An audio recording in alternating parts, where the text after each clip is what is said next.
Guys, ayan, luto ako ng ginatang bilo-bilo. So, langka, kamote, tsaka bilo-bilo lang to guys. Ayan. So, lalagyan natin ng gatas na malapot. So, 2 latang gata yung ginamit ko dyan. Lalagyan natin ng gatas na malapot. So, ito ang nilalagay kong patamis guys.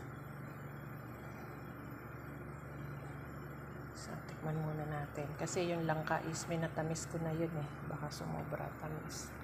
Tikman muna natin.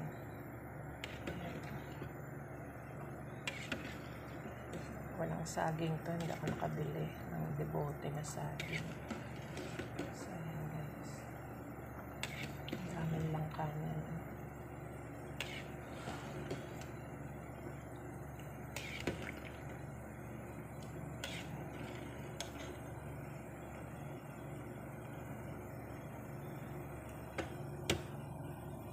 Sayang ating tikman ko. Guys, pagkulo nito okay na kasi pag lumamig to guys lalapot. So yan, luto na yung ating bilo-bilo. Yung kamote malambot na rin. Ayan, yun lang ka. Ano na to guys eh, minatamis ko na to kaya almost ayan, luto na din yan siya.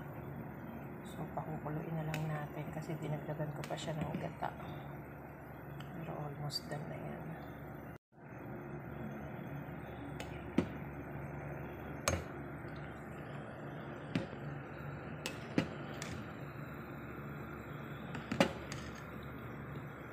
Tamis, medyo matamis pa siya guys kasi nilagay ko ng lahat yung isang lata na condense. So, ayan. Almost done na.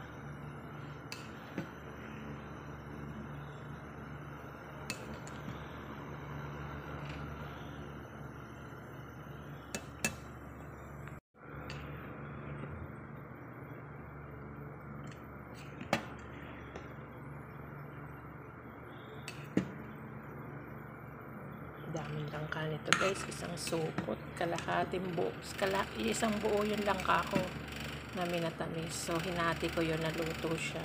So bali kalahating buo itong nilagay natin. Nilagay ko lahat. Ang bango niya guys, may langka.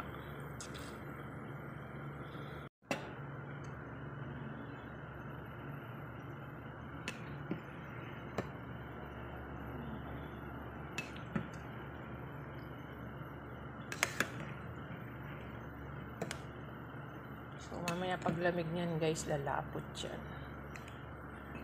So, hindi ko ginawa lahat yung kalahating kilong glutinous rice. Kalahati lang. 1/4. So, sobrang dami. So, hinati ko lang yung yung kalahating kilo. Daming langka.